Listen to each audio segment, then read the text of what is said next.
Alcara Soft Water Conditioner Solution for hot water problems. Call 9399906356. First innings second innings చాలా మందికి ఉండొచ్చు. వీరిది third innings కూడా ఉంది.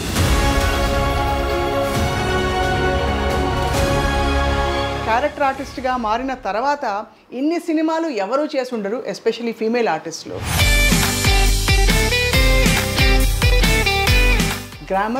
Glamour రెండూ ఉన్న అద్భుతమైన నటి.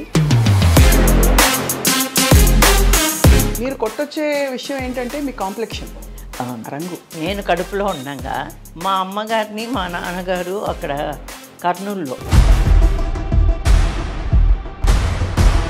అప్పటికే నేను 5వ సంతానం. లివరు, పచ్చి లివరు. ఓహో, తర్వాత తెల్లగా సన్నగా పుట్టానంట నేను. అప్పట్లో అంటే ఆడపిల్లల్ని కొంచెం జంకేవారు కదా బయటికి పంపించడానికి, సినిమాల్లోకి పంపించడానికి. అప్పుడు ఏమన్నా మీకు ఇబ్బందులు అయ్యాయమ్మా? శోభన్ బాబు గారు మామూలుగా నన్ను అడుగుతారు, నా వయసులో నీకు సగం వయసు ఉందా అన్నారు. 18 ఏళ్ళు ఉన్నాయి నీకు అన్నారు. అంటే లేదు సార్.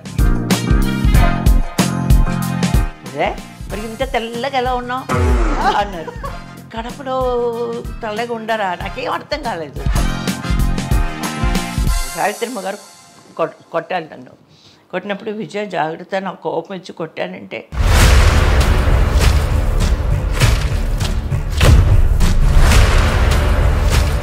దగ్గర 3-4 సంవత్సరాలు ఇక్కడ నొప్పి ఉండేది నాకు.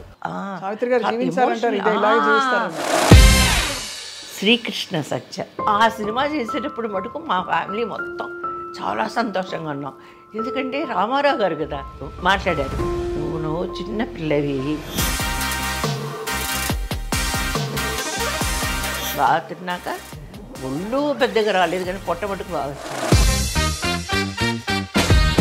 ఇండస్ట్రీలో అప్పుడు ఎవరు మిమ్మల్ని, మీరు అంత అందగత్తే టాప్ హీరోయిన్, పెళ్లి చేసుకుంటామని కానీ లేదు మన ఇద్దరం కలిసి జీవితాన్ని ప్రయాణిద్దామని అనలేదమ్మా? హీరోస్ కూడా అడుగుతున్నారు, అక్కడి నుంచైనా రావాలి, లేదు నా దగ్గర నుంచైనా వెళ్ళాలి. ధర్మేంద్ర గారు సెట్లు చూసినప్పుడు జితేంద్ర గారు అడిగారు. నేనే అర్థం చేసుకునేదాన్ని, వీళ్ళంతా బాంబే వాళ్ళు.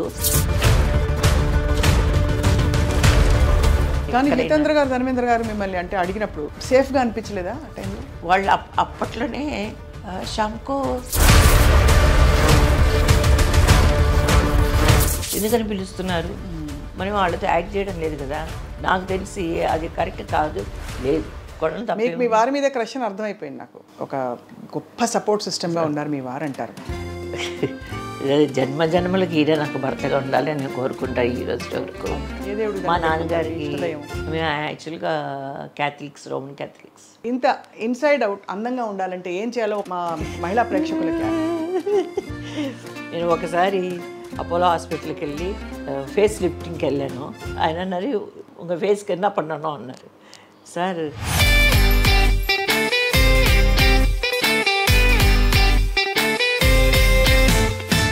అదే మీ ఆనందమే మీ ఆరోగ్యానికి మీ అందానికి కారణం.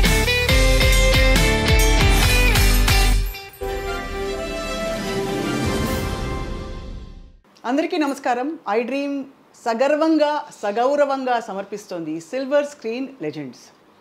ఎన్టీఆర్, ఎంజీఆర్, రజనీకాంత్, కమల్ హాసన్, ఇంకా తర్వాత శోభన్ బాబు గారు, వీళ్ళందరి పేర్లు చెప్పగానే అసలు దిగ్గజాలు.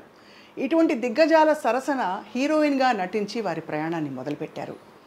అద్భుతమైన నాట్య కళాకారిణిగా ఎన్నెన్నో ప్రదర్శనలు ఇచ్చారు, అందరి మన్ననలు పొందారు. ఎన్ని సంవత్సరాలు గడుస్తున్న కొద్దీ ఆవిడ అందం పెరుగుతోంది, కానీ ఎక్కడా కూడా చిన్న అసలు వయసు పెరిగిందా, కాలం గడుస్తోందా అని కూడా తెలియని విధంగా వారి ఆహార్యాన్ని అంత అందంగా కొనసాగిస్తున్నారు. ఫస్ట్ ఇన్నింగ్స్ సెకండ్ ఇన్నింగ్స్ చాలామందికి ఉండొచ్చు, వీరిది థర్డ్ ఇన్నింగ్స్ కూడా ఉంది. అండ్ బహుశా క్యారెక్టర్ ఆర్టిస్ట్గా మారిన తర్వాత ఇన్ని సినిమాలు ఎవరూ చేసి ఉండరు, ఎస్పెషల్లీ ఫీమేల్ ఆర్టిస్టులు. తెలుగులో 600కి పైగా, తమిళంలో బహుశా 300, ఆ తర్వాత కన్నడ, మలయాళం, హిందీ, ఎన్ని భాషల్లో ఎన్ని సినిమాల్లో చేశారో లెక్కలేదు. గ్లామర్ రెండూ ఉన్న అద్భుతమైన నటి. ఇంకా సిన్సియరిటీ అండ్ వర్సటైలిటీ ఉన్న ఈ బ్యూటీ క్వీన్ ఎవరంటే అందరికీ సుపరిచిత, చాలా ఇష్టమైన నటిమణి. 1970లో తల్లిదండ్రుల సినిమాతో తెరంగేట్రం చేశారు. శ్రీమతి వై విజయ గారి సినీ ప్రస్థానం, నాట్య ప్రస్థానం, జీవన ప్రస్థానం గురించి తెలుసుకోబోతున్నాయి ఇవాళ. నమస్కారం, సాదర స్వాగతం అమ్మా. చాలాసేపు చెప్పేశాను, ఏమనుకోకండి మిమ్మల్ని అలా ఇబ్బంది. ఏం లేదు, చాలా సంతోషంగా ఉంది. అవునా అనిపిస్తుంది. నేను ఫస్ట్ రాగానే ఉన్నమాట చెప్తున్నాను, షాక్. ఎందుకని ఇంత అందంగా ఉన్నారేంటది? నిజం అండి, ఇది ఉన్నమాట గుండెలోని చెప్తున్నాను. ఏంట అది ప్రతి ఒక్కరు ఇలాగే చెప్తుంటారు. నాకు అనిపిస్తుంది ఆ సంతోషం కదా, ఎంకరేజ్మెంటే అది. నేను అందంగానే ఉన్నానా, ఓహో ఇంకా అందంగా ఉన్నానా, ఎప్పుడు అనుకోలేదు నేను ఇలాగే ఉంటా. అందరూ అనుకో ఏజ్ పెరిగే కొద్దీ ఏదో కొంచెం లోటుపాట్లు ఉంటాయి, మనిషిలో లేకుండా ఏముండదు. కానీ జీన్స్ ప్రభావం అనుకుంటున్నా. మా మదర్ ఫాదరు జీన్స్ ఆల్మోస్ట్ మా ఇంట్లో కూడా అందరూ ఇలాగే ఉంటారు. ఎవరెవరమ్మా ఇంట్లో? అండ్ ఎవరి పోలికి వచ్చింది మీకు, నాన్నగారిదా అమ్మగారిదా? ఇద్దరిది వచ్చింది, ఇద్దరిది. ఫేస్ కట్ అయితే మా అమ్మగారిది. మా అమ్మగారు ఎంగులో భానుమతి గారిలాగా ఉండేవాళ్ళు కాబట్టి ఆ ఫేస్ కట్ వచ్చింది. అలా చెప్పాలనుకుంటే 50-50. మా నాన్నగారు ముక్కు బాగా షార్ప్గా ఉంటుంది. మీరు కొట్టొచ్చే విషయం ఏంటంటే మీ కాంప్లెక్షన్, రంగు. దానికి ఒక కారణం ఉంది. కానీ మా ఇంట్లో కూడా అందరూ కలర్ కూడా 50-50లోనే ఉంటారు. ఎందుకనో మరి తెలియదు. మా అమ్మమ్మ గారు బాగా పసుపు ఛాయ, మా పెద్దమ్మ, మా చిన్నమ్మ కొంచెం కలర్ తక్కువ, మా అమ్మ మంచి కలర్, మా అమ్మ కూడా మంచి కలరు, మా నాన్నగారు రెడ్డిష్ కలర్ అనమాట. గుంటూరు కారం తినేమో మరి అలాగ గుడ్డు కారం కొంచెం పింకిష్గా ఉంటారు మా నాన్నగారు. కానీ నేను కడుపులో ఉండగా మా అమ్మగారిని మా నాన్నగారు అక్కడ కర్నూలులో ఘోష హాస్పిటల్ ఉంది, అక్కడ చేర్పించారు. కొంచెం ఏదో హెల్త్ వీక్గా ఉందని ఏదో డాక్టర్ చెప్తే, అప్పటికే నేను 5వ సంతానం. 5 కూడా కాదు, ఫస్ట్ 2 మగపిల్లలు, వాళ్ళు పుట్టి చనిపోయారు. ఏదో అప్పుడు ఏదో రేషన్స్ అంతా ఏదో ప్రాబ్లం వచ్చిందంట, కరువు కాలం ఆ టైంలో. ఇప్పుడు అందుకని పిల్లలకి సరైన ఫుడ్ లేక 2 మగపిల్లలు చనిపోయారు. తర్వాత మా పెద్దక్క, ఆ తర్వాత మొత్తం 10 మంది మీ సంతానం, నేను 5వ దాన్ని. డాక్టర్ చెప్పారు కొంచెం వీక్గా ఉంది మీ వైఫ్ అని మా నాన్నతో చెప్తే, మా నాన్నగారు కర్నూలులో ఘోష ఆసుపత్రిలో చేర్పించారు. ఏదో 4వ మాసం 5వ మాసాన్ని చేర్పించేశారు. ఫుల్గా యూరోపియన్ ఫుడ్ అనమాట మా అమ్మకి.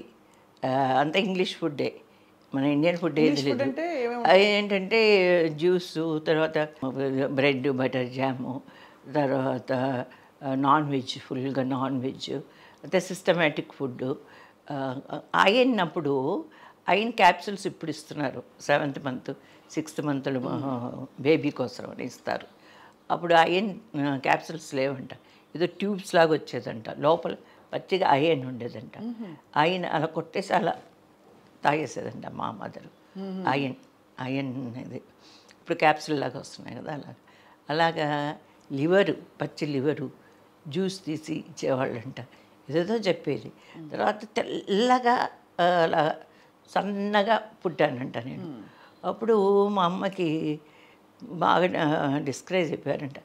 ఏంటి అందరు అమ్మాయిలు పుడుతున్నారు, 5వ అమ్మాయి నా మా పిల్లడికి పుడతాడు అనుకుంటే ఈ మళ్ళీ అమ్మాయి పుట్టింది అంటే, మా నాన్నగారు అన్నారంట, అలా ఎప్పుడు అనుకోవద్దు, ఏ బిడ్డ అయినా సరే దేవుడిచ్చిన బిడ్డ, చెప్పలేము ఏ బిడ్డలో ఏ టాలెంట్స్ ఉంటాయో.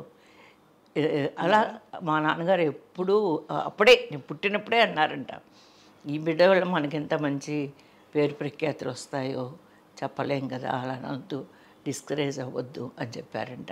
తర్వాత అక్కడున్న సిస్టర్స్, ఫారిన్ సిస్టర్స్ వాళ్ళు అన్నారంట, మీకు వద్దకపోతే మాకు ఇచ్చేయండి, మేము సాక్కుంటామని. మా నాన్నగారు ఒప్పుకోలేదంట. లేదు ఎంతమంది పిల్లలైనా నాకు ఇదేం కాదు, భారం కాదు అని చెప్పి. దానికి కొంచెం హిస్టరీ ఉంది, అందుకని కొంచెం ఆ ఫుడ్. తర్వాత బంగారు పేపర్స్ ఉంటాయి కదా, బంగారు మామూలుగా సిల్వర్ ఉంటుంది, బంగారు, అది వేడి వేడి అన్నంలో ఆ పేపర్ వేసి మా అమ్మ తినేదంట.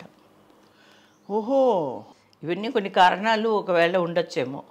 నేను అంటే మీరు అనేది మీ అక్క చెల్లెలు ఎవరిలో కూడా ఇలా లేరు ఎవరు, ఇంత కలర్ లేదు. ఇంత కలర్ ఎవరు లేరు. మీరే ఇలా యూరోపియన్ కాంప్లెక్షన్తో పుట్టారు. అదే అదే చాలా అది వరం నిజంగా. మా రెండో అక్క మంచి కలరే, ఇప్పుడున్న అక్కలు మూడో అక్క మంచి కలరే, అటు ఇటుగా ఉన్నారు. సో ఆ చిన్నప్పుడు బహుశా మీకు ఊహ ఉండదు కదా, మీరు డాన్స్ చిన్నప్పుడు పాటలు పెట్టుకుని అలా డాన్స్ చేసేస్తూ ఉండేవారు అంటారు. కరెక్ట్. అప్పుడు మీరు ఊహించలేదేమో అసలు నటనలోకి వెళ్ళాలి, లేకపోతే సావిత్రి గారిని చూడడం, యాక్ట్రెస్ని చూడడం అలా? అసలు ఏం తెలీదు నాకైతే. మా ఫ్యామిలీలో ఎవరికి సినిమా చూసేవాళ్ళం, కానీ అక్కడ కడపలో మాకు హిందీ సినిమాలు ఎక్కువ రిలీజ్ అయ్యేవి. తెలుగు కన్నా తెలుగు రిలీజ్ అయ్యేవి, కానీ ఈ హిందీ మోజ్ ఎక్కువ ఉండేది. కాబట్టి హిందీ సినిమాలకు పరిగెత్తేవాళ్ళు అందరూ. తర్వాత తెలుగు సినిమాలు అంటే రామారావు గారు, నాగేశ్వరరావు గారు, సావిత్రి గారు ఇలా ఉంటేనే. కొంచెం ఏడుపు సినిమాలు అంటే వెళ్ళేవాళ్ళం కాదు, భయం, ఏడుస్తూ ఇంటికి ఎందుకు రావాలి, బాగుండాలి బాగా అని ముందే అడిగేవాళ్ళం. ఇది మా అక్కల్ని అడిగేదాన్ని, నేను చిన్నదాన్ని కదా. ఇది ఏడ్చే సినిమానా నవ్వుకుంటూ వచ్చే సినిమానా అంటే సుఖాంతమైన క్లైమాక్సా అని అడగడం తెలియక అడిగేదాన్ని. అడిగితే లేదు హ్యాపీ ఎండింగ్ అంటే వెళ్ళేవాళ్ళం. కొంచెం దుఃఖం, హరిశ్చంద్రుడు ఇలాంటి కొన్ని సినిమాలు ఉన్నాయి కదా, అలాంటి సినిమాలు అయితే అసలు వెళ్ళేవాళ్ళం కాదు. లాస్ట్కి మా అమ్మ పర్మిషన్ తీసుకోవాలంటే చాలా కష్టం. మా నాన్నగారు ఓకే అంటారు, మా అమ్మగారు పర్మిషన్ ఇవ్వరు. చదువుకున్నావా, ఏమన్నా ఇంకా హోంవర్క్ చేసుకోవాలా, అది ఇదే అన్ని అడిగి, ఇంతమందిని అడిగి లాస్ట్కి హరిశ్చంద్రుడు ఆ సినిమా మటుకు బాగా డిసప్పాయింట్మెంట్. ఏంటంటే ఆ సినిమాలో కొంచెం ఏడుపు ఉంది, రామారావు గారు సీన్స్ కొన్ని అది ఇది అనేసరికి ఇంకా నేను రాను అనేసి డ్రాప్ అయిపోయాం. అంతవరకు పోరాడాం సినిమా చూడడానికి పర్మిషన్ కోసం, అది కొంచెం ఇది అనేసరికి డ్రాప్ అయిపోయాం. సో మీకు కష్టాలు ఇష్టం లేదు? నాకు ఇష్టం ఉండదు. ఇప్పుడు కూడా నేను బాగా నవ్వుతుండాలి, నవ్వించాలి, నా చుట్టూ ఉన్న వాళ్ళందరూ నవ్వాలి, నాకు అదే ఇష్టం.